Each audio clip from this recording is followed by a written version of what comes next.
guud ahaan imtixaankii dawladda ee ardayda Puntland waxaa u fadhiistay sanadkan 4942 arday oo isugu jiray 3020 arday oo wiilal ah gabdhuhuna waxay ahaayeen 1922 ardaydaas waxaa baasay wiilasha waxaa baasay 2960 gabdhahana waxaa baasay 1872 arday totalka ama tirada guud ee baastay 4832 arday waxaa dhacay oo imtixaankaas aan gudbin 59 arday 31 wiil iyo 28 gabdhood dhicida gabdhaha ayaa sanadka hooseysa oo wiilasha badan waxaan imtixaanka ka qayb qaadan sanadka oo aanay duruufta u saamixin ama imtixaanka aan gelin 51 arday marka loo eego natiijooyinka from A to D waxay noqonayaan marka A iyo A minus category-ga inta eeda gashay sanadka ardayda heshay A pure ah waxaa totalku uu noqday 238 arday A minusna waxay noqotay 707 arday ardayda guud ee B plus ilaa B minus 423 waa B plus 390 arday waa B 417 waa B minus sida oo C plus C iyo C minus isugu jirto saddex category ah 656 arday waa C plus 539 waa C 533 ardayna waa C minus category-ga D-da oo ugu dambaysa category-gaas wuxuu noqday 533 arday waa 539 waa C 533 waa C minus 570 waa D plus 262 waa D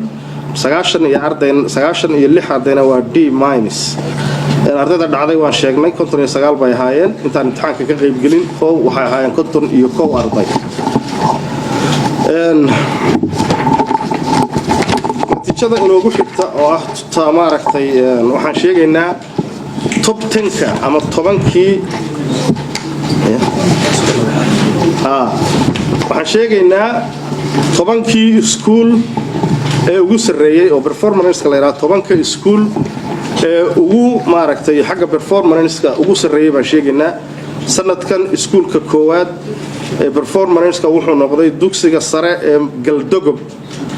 Galdogob ayaa kaalinta koowaad sanadka performance-ka oo A- ah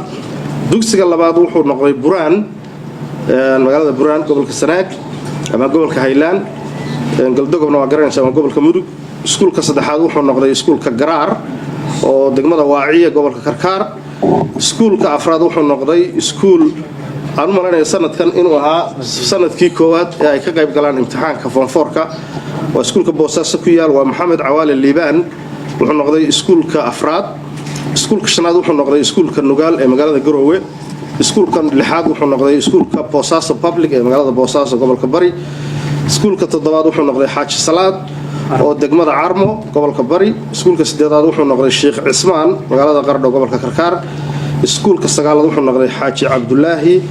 oo Balididin ku yaal gobolka Bari iskuulka tobnaadna wuxuu noqday Imaam Nawawi Boosaaso 10kaas iskuul waxay noqdeen 10ka iskuul ee performance-ka ugu fiicnaa ardayda sanadkan ee iskuulada sanadkan hadda waxaan yeedhinaynaa natiijada 10ka kaalmood ee ugu horeysa ardayda guud ahaan 18 arday baa kaalintaas isku haysta 18 arday baa kaalinta ugu isku haysta kaalinta marka koowaad waxaan rabaa inaan mucjizadii halkan uu ka sheegayay ama isbedelka sanadka kan dhacay waxa weeyaan oo Maxamed Cali Faarax oo halka ka sheegay waxa weeyaan sanadka iskuulada Puntland waxa ugu sareysay gabadh ugu sareysay top 10kana waxa ku jira 6 gabdhood marka halkaas waxa ka muuqata waxbarashadii gabdhuhu hawsha ay galeen inay wiilashii meel iska saareen wiilashii meel bay iska saareen runtii wasaaradda iyo howlwadeennada iyo macallimiinta iyo maxaan ku yiraahdaa waalidiinta iyo gabdhahaba waa guul u soo hoyatay maadaama top 10kii ay 6 gabdhood gashay gabadhii ugu sarreysay Puntlandna qofkii ugu sarreeyay oo gabadh noqday marka hadda waxaan shaacinayaa magacyadii insha Allah gabadha kaalinta koowaad gashay waxa la yiraahdaa Maryan Cabdikariin Ahmed waa gabadh dugsiga Alwaaxa ee magaalada Garowe Nugaal qofka wiilba ku xiga waxa la yiraahdaa Maxamuud Cabdisalaan Maxamed waa Sheekh Cismaan Qardho Karkaar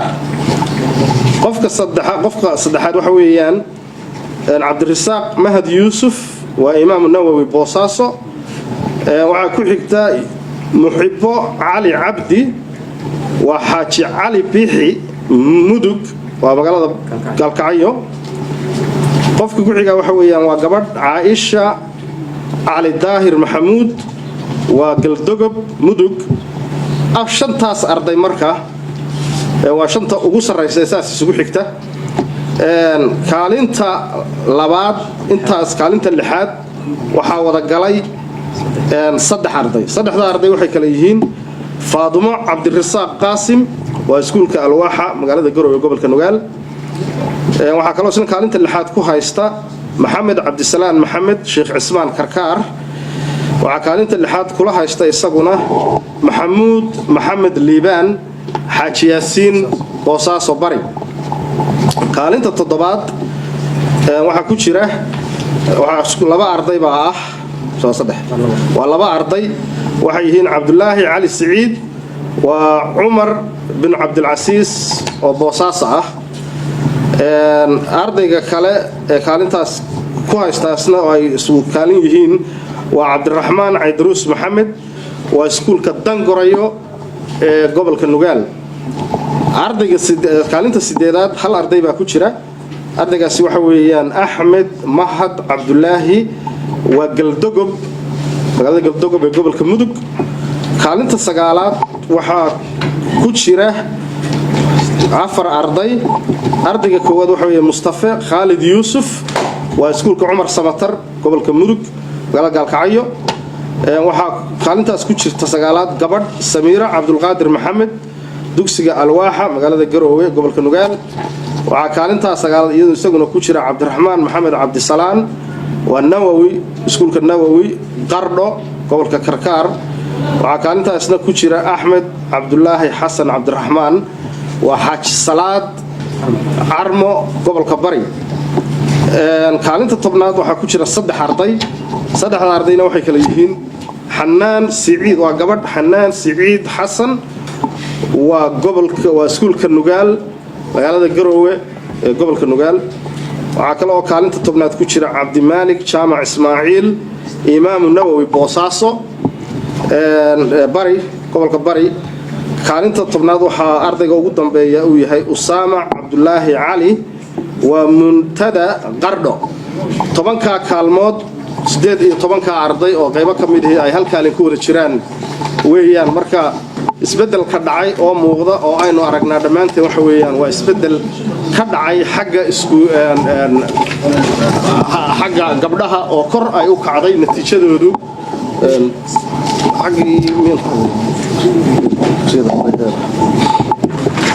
sanadkan waxa kale oo aan rabnaa aan ku soo kordhinay inaan sheegno 10ka iskuul ee dhinaca xagga ay ugu badan yihiin maadaama aad garanaysaan iskuulada ardaydu inay kala badan tahay مثلا اسكولada public اسكول عمر سمتر public Boosaaso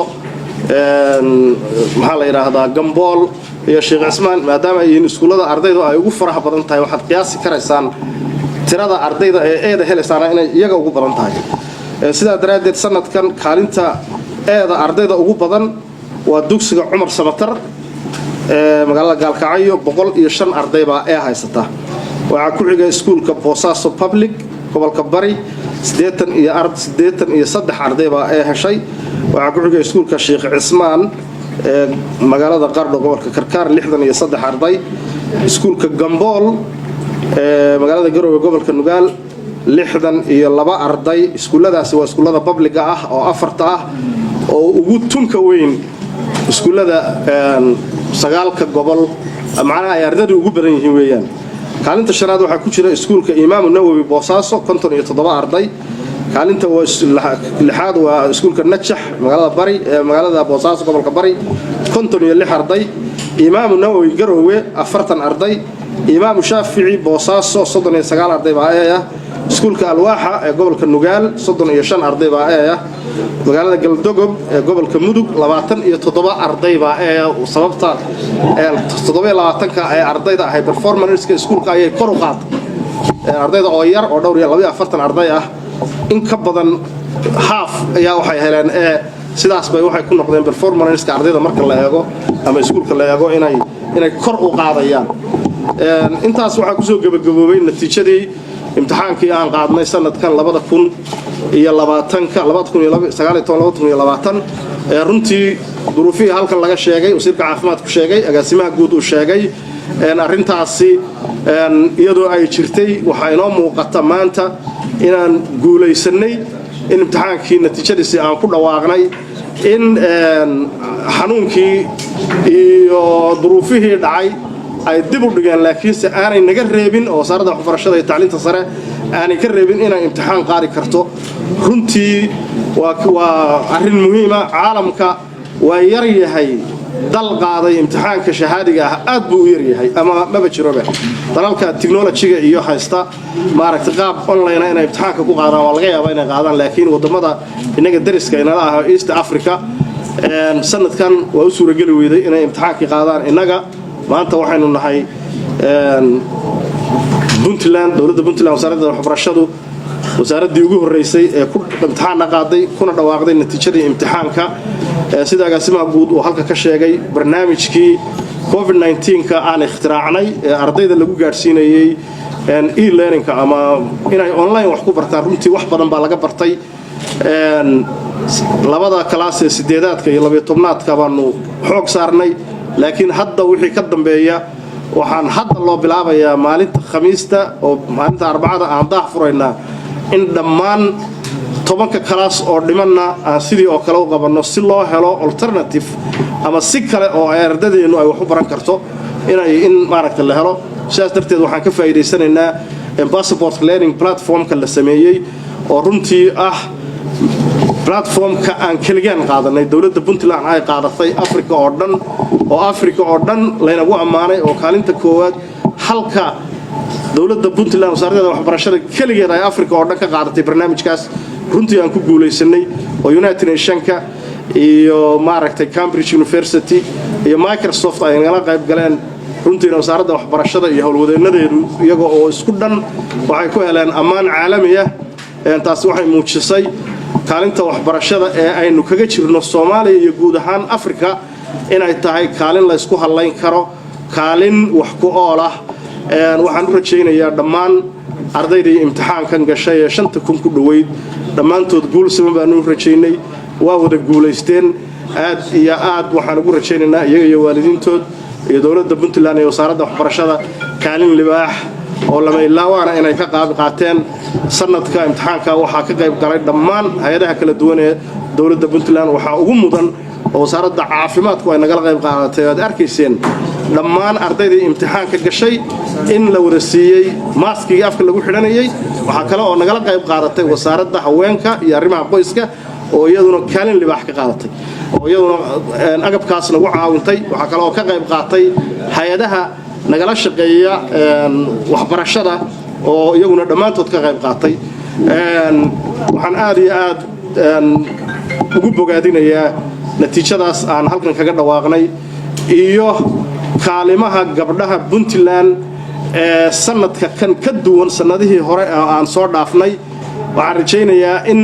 fariintaasi ay gaadho dhammaan gabdhaha Puntland ee wax ka baranaya gaar ahaan iyo guud ahaan hablaha Soomaaliyeed inay kaalin libaax qaadan karaan